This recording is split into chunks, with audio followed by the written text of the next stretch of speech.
ఈ వీడియో మొత్తం కొంచెం లెందీగానే ఉంటుంది, బట్ సబ్జెక్ట్ మాత్రం ఉంటుంది. Don't miss out at the end. అదేంటంటే నాకు నిన్న ఇన్స్టాగ్రామ్ నుంచి అయితే ఒక మెసేజ్ చేశారు. మాది క్లౌడ్ కిచెన్ కదా, రెస్టారెంట్ కాదు కదా, సో మీకు ఫుడ్ ఏమైనా వేస్టేజ్ అవుతుందా అని చెప్పేసి. అది నేను వీడియో మిడిల్లో కానీ ఎండింగ్లో కానీ చెప్తాను.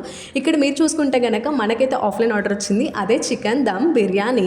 వాళ్ళకైతే 5 kgs కావాలని చెప్పి వాళ్ళ రిక్వైర్మెంట్స్ కూడా చెప్పారు. సో వాళ్ళకి నచ్చినట్టుగానే నేను చేసి ఇచ్చాను.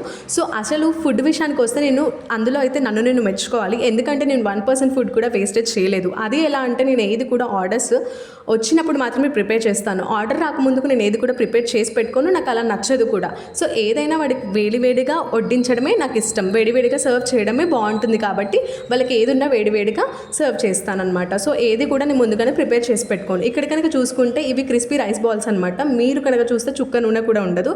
ఇది నాకు జొమాటో నుంచి ఫర్ ది ఫస్ట్ టైం నేను పెట్టినప్పటి నుంచి ఈరోజు వచ్చిందనమాట ఆర్డర్. కానీ ఇది చాలా పర్ఫెక్ట్గా వచ్చాయి. మీరు పైన చూసుకుంటే క్రంచీగా, లోపల చూసుకుంటే సాఫ్ట్గా ఉంటాయి అనమాట. ఇది ఒక ట్రెడిషనల్ ఫుడ్ అనే చెప్పాలి.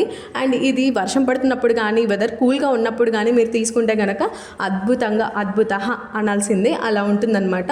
సో ఇది కూడా నేను ప్యాకింగ్ చేసి వాళ్ళకి ఇచ్చేసాను. అండ్ దాని తర్వాతకి చికెన్ పికిల్ అనమాట. సో ఆఫ్లైన్ ఆర్డర్ వచ్చింది, బట్ ఆన్లైన్లో కూడా స్టాక్ అయిపోవడం వల్ల నేనైతే ప్రిపేర్ చేసి పెట్టుకున్నాను. నేను ఈ పికిల్స్ కూడా ఎక్కువగా ప్రిపేర్ చేసి పెట్టుకోను. ఓన్లీ 1 or 1.5 kg మాత్రమే ప్రిపేర్ చేసి పెట్టుకుంటాను. లిమిటెడ్ స్టాక్ వరకే పెట్టుకుంటాను. అప్పుడు దానివల్ల ఏమవుతుందంటే మనం కస్టమర్స్కి ఫ్రెష్గా ఇస్తాము, ఇంకా ఫుడ్ కూడా వేస్ట్ అవ్వదు అనమాట.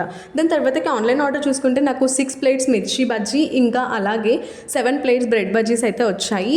ఇంకా నా వల్ల ఇది ఎక్కడవుతుంది 30 minutes గ్యాప్లో అని చెప్పేసి మా మమ్మీని అయితే పిలిచాను. మా అమ్మ అయితే వచ్చారు, సో నాకు హెల్ప్ చేశారు. అది కూడా మేము అటు ఇటు టైం అయినా కానీ అందించేసాము. దాని తర్వాతకి 10 సర్వపిండిస్ అయితే వచ్చాయి స్విగ్గీ నుంచి, అది కూడా మేము టైంకి ఇచ్చేసాం.